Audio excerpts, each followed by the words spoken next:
Hi class, this is Russ. This week in Module 3 we're going to be talking about analyzing code efficiency and algorithm efficiency. So we're not going to be doing any programming per se this week as far as our critical thinking work goes. Instead we'll be looking at algorithms and analyzing and assessing um, their runtime characteristics. And by that I mean, does an algorithm consume vast amounts of resources? Does it take a long time to run? Is this necessary? And the answers to those questions generally govern or influence to a great extent the way we implement certain types of programs. And you'll understand this more as we go into this particular topic. Okay, so despite having faster computers and larger memories, slow running code or code which takes an unnecessary number of statements to run can diminish the performance or functionality of a program, as well as the host system. So, for instance, if you're on a Windows platform and you try to run a Hello World, no, I'm being facetious. If you try to run a program that's long running, okay, uh, and you may have seen this, what happens is if you go to the task manager, you'll see memory being drained, perhaps disk I/O going berserk, and so forth. And so those tax the system resources, and it boxes out other programs from running, especially if it's if you're on a server and you have a number of users trying to access a server, and you have this one program that's a sink on all the resources. Okay, so what is the consequence of this besides annoying users? Well, this in turn reflects poorly on a developer's abilities as well as the investment in the project. Okay, so you have to guard against that, especially as a professional software engineer or programmer or IT specialist. So part of the responsibilities of the software developer is to have a good means of knowing a program's operational efficiency, and that's the topic here in this module: how to analyze a program's operational efficiency, because it can make or break the investment and the return on investment. So here's how we proceed with a basic example. Consider the problem of adding the first n positive whole numbers or integers. And using summation notation, it's written using the sigma notation, k equals 1 to n of k, which is equal to 1 plus 2 plus 3 plus n. So this is the sum of the first n whole numbers. All right, in Java, you got three ways, at least three ways of doing it. Okay, the one, here's some pseudocode. The one technique that we're probably most familiar with is just using a simple for loop. For I equals 1 to n, initialize a sum sentinel to 0. For I equals 1 to n, sum equals sum plus I. Okay, something that you may not have seen or is this is the so-called triangular way of adding up numbers using a dual loop, a nested for loop. For I equals 1 to n, okay, and the inner loop is for j equals 1 to I, okay, so I to I, all right. Sum equals sum plus 1. And this is, I find that this is an amusing approach to adding numbers. Try it if you need convincing that this does in fact add the first n numbers. So this is a second alternative. The third alternative is to use a formula. So there happens to be a formula for the sum of the first n numbers, and so it comes from knowing a little bit about the mathematics behind it. Let s of n equal to the sum of the first n numbers, written here in expansion form. So twice the sum is you just add this quantity right here to itself, all right? And so here it is reflected itself. And so I regroup the addition terms. So I keep the first sum in brackets, and then I reverse the order of the addition of the second sum in brackets, like here. So equals this quantity right here, and then plus, okay, this quantity right here. And notice that I reversed the order of the addition. And so what I did was I regrouped the addition, or reassociated the addition. And so 1 plus n, 1 plus n, 1 plus n. And so you can see that the summation resolves into um, n plus 1 additions. And so 2Sn, therefore, is equal to n times n plus 1. So if you're good at algebra, you can understand this readily. Don't worry if it doesn't make sense, because I'm going to come to a conclusion here real quickly. So anyway, if you divide both sides by 2, you have a formula for the sum of the first n numbers which is n times n plus 1 over 2. And so the pseudocode, the Java pseudocode, would be sum is equal to n times n plus 1 over 2. So those are your three choices, three basic choices for summing the first n numbers. And here's the Java code, okay? And I believe this is in your text. I guess they're attempting to add the first 10,000 whole numbers.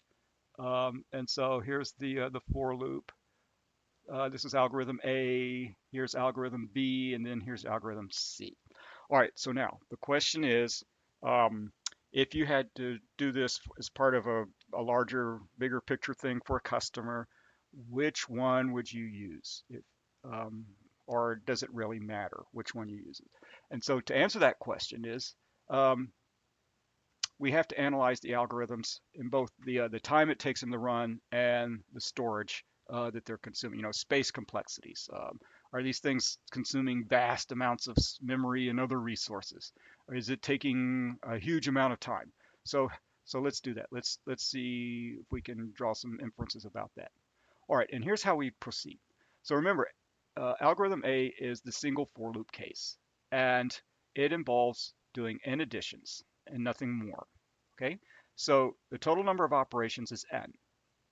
Now, in the case of algorithm B, where you have two for loops, it performs n times n plus 1 over 2 additions. So in the case of an odd number, it'll be you just take the greatest integer, the nearest whole number to this division. If it's not if it doesn't divide evenly. So if n times n plus 1 is odd, then just take the integer that's less than that odd number. Okay, that's less than the odd number divided by 2. So that second algorithm actually involves n squared plus n over 2 total operations to do the same task.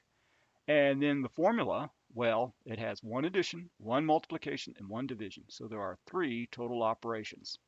Okay, so the total operations. So let's graph consider these three as these three formulae, A, B, and C, in the total operations row as formulae as a function of n. So in the case of algorithm C, the formula, it's this green line, n equals 3. That's just a constant. Okay? So if n is the number of additions, or check that, n is the number of numbers that you're trying to sum, okay, then the number of operations for algorithm C is always going to be 3. Okay?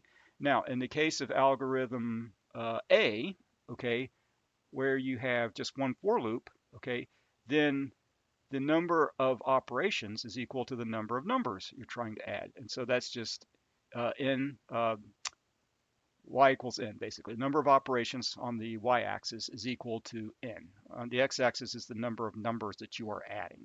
Okay, and so that's just the line y equals x essentially in the xy plane. Okay, now in the case of algorithm B, where you have two for loops used to add the numbers in a triangular capacity. That's a quadratic, and so you see this quadratic shaped curve, okay? And you can see that the number of operations for one number, the trivial case, is the same for both algorithms A and B. But look what happens when the number of numbers that you're trying to add gets larger, okay, and larger. You'll note that it happens to be the case that the number of operations, okay, for the algorithm B becomes bigger and bigger as n gets bigger. It actually becomes bigger than those for algorithm A, for some number n bigger than 1, okay? So that means then that if you have a lot of numbers to add and you're trying to choose between A and B, then you would want to go with A because it has fewer number of operations to do the same job and therefore less taxing on the computer resources. But where things get interesting though is if you have a really large number, say bigger than 3 numbers to add, 100 numbers, 1,000, 10,000 numbers to add, then algorithm C requires only 3 operations, whereas algorithm A requires substantially more operations than 3. So in this case, if you have a large number of numbers to add, go with algorithm C, and it'll be done much quicker than either choices A and B. And you can see that readily based on the number of numbers that you have to add and the number of operations that are required. Okay, and so that's depicted in this chart. So you have a green curve, a red curve, and a blue curve, and you want to take the curve that's beneath all the other choices for large n. Okay, and so the summary then is we say that we say that algorithm C is big O of 1, algorithm A is big O of n, and algorithm B is big O of n squared. And we'll elaborate further. I'll give you a definition of the big O forthcoming. Okay, if you haven't had 372 recently, I'll define big O. But if you've had 372 recently, then I'll redefine it for you to refamiliarize yourself with it. Okay, so we have this so-called growth rate function table, and I'll show you how it works with applications. So consider the case. These are called growth rate functions. Basically, these are what a growth rate function is from a mathematical perspective is as the input gets larger, as shown in the first, consider the first column an input n, okay? N are the number of operations, or check that, the number of data points. I guess they could be considered, yeah, the number of data points. And then these other functions could be considered the number of operations for a particular algorithm, based on the implementation. And so the number of inputs. A growth rate function is as the number of inputs increase, a growth rate function will correspondingly increase as the inputs increase. Okay, these are called increasing functions or growth rate functions.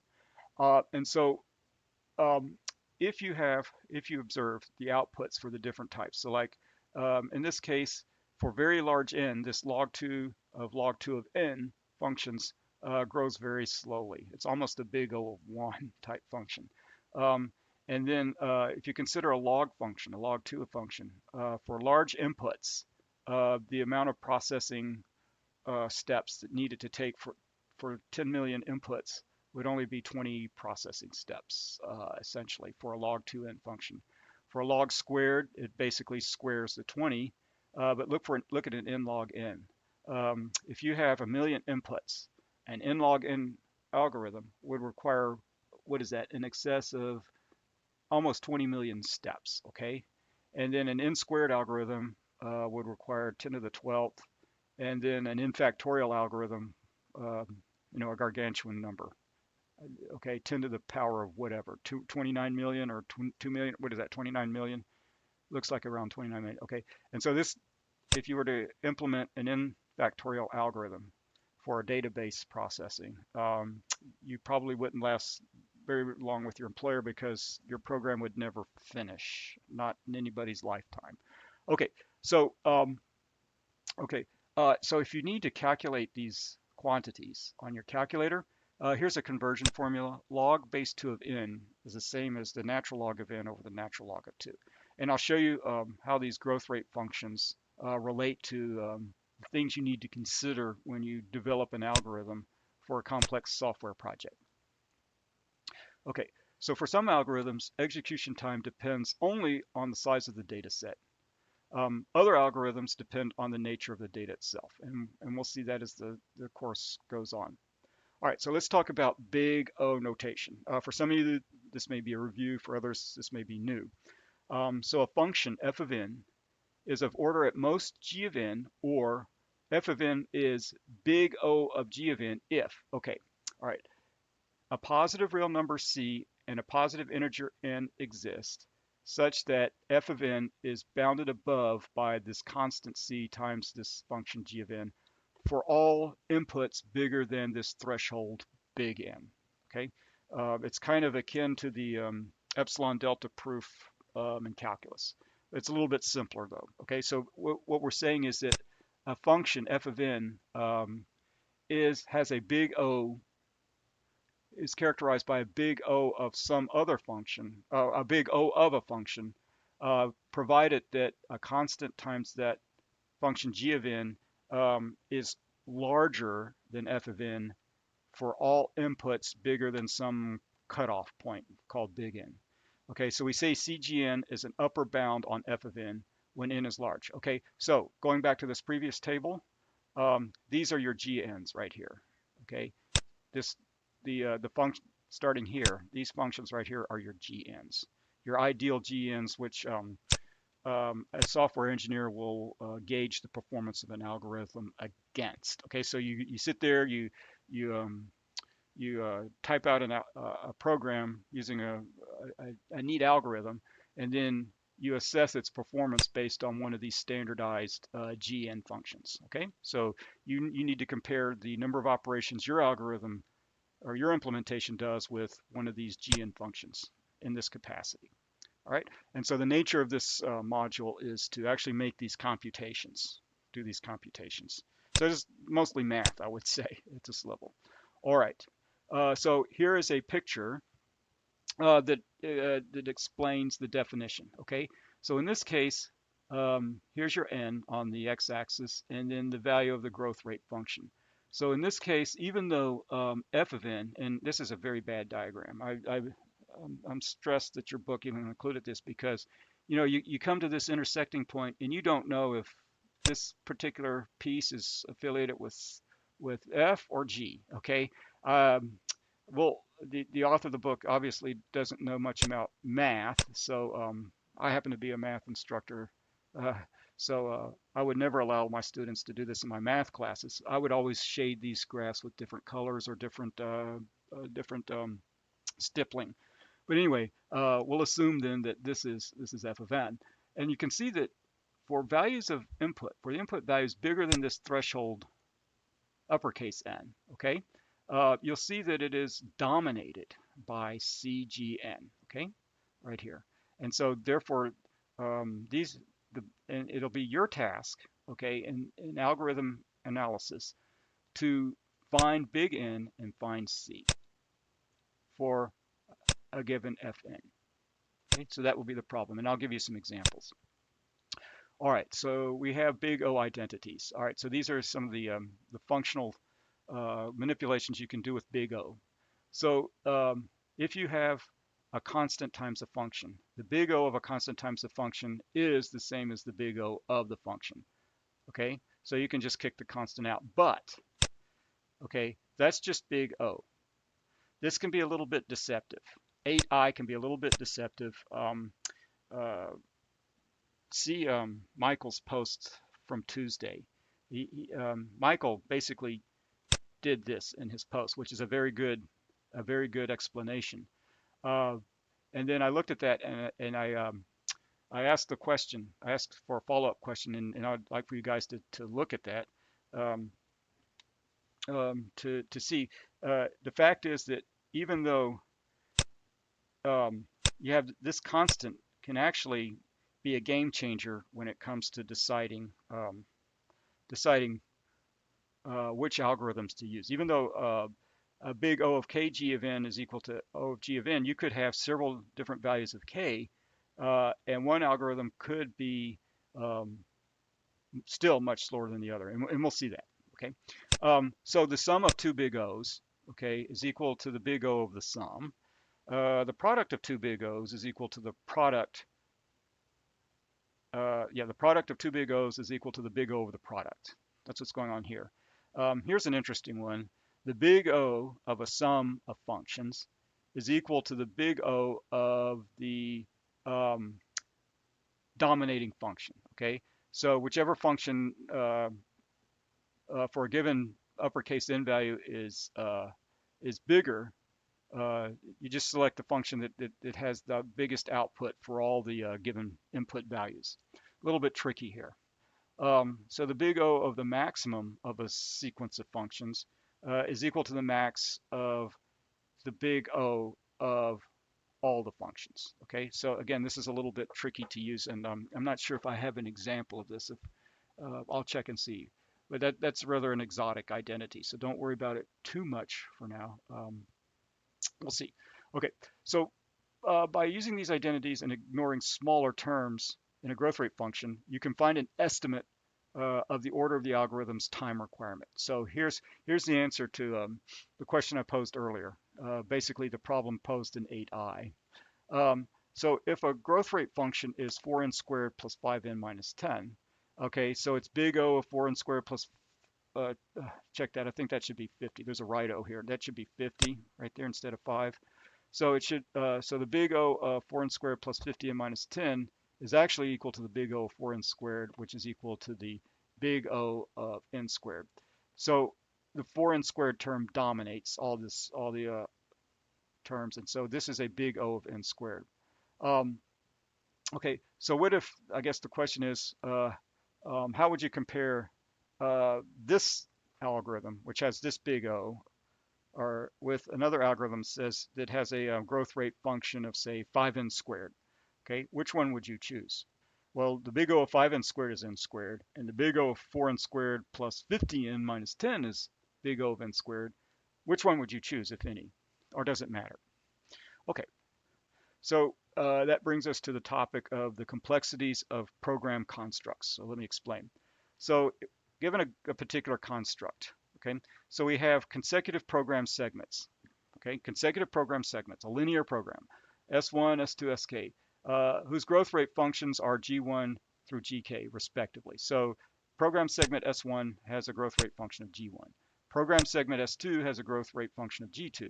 Program segment Sk has a growth rate function of Gk. So what is the time complexity? Okay, so the time complexity would be the maximum of the big O's of each of the segments. Okay, big O G1, big O G2. So you go ahead and compute this quantity, you go ahead and compute this quantity, all the big O's of each of the segments, and then you pick the largest big O, and that would be the uh, big O of the whole program. All right. So another interesting construct is an if statement that chooses between program segments S1 and S2, whose growth rate functions are G1 and G2. So what is the complexity, the time complexity? Well, it's the big O of the if statement plus the max of, okay, the big O's of each of the segments. All right. So you choose that. Now remember, big O of the segment will be a number. So you just choose the maximum of two numbers. And later on, I'll show you how to calculate those numbers. Okay, so another construct, a loop that iterates m times and has a body whose growth rate function is g. Okay, so you have a big O of gn for one loop, but you're doing that n times. So the time complexity would be n. Check that. That's letter M is in Michael. So Michael times OGN would be the time complexity. So that's how you compute that. And then of course your book has a way of visualizing these constructs. So the for loop case. All right. So you basically loop n times doing one operation, one sum operation. So you do n sum operations. So that makes it a big O of n. In the second algorithm, algorithm B, okay, so you loop n times this way vertically, but in each loop you do I operations, okay? So I operations.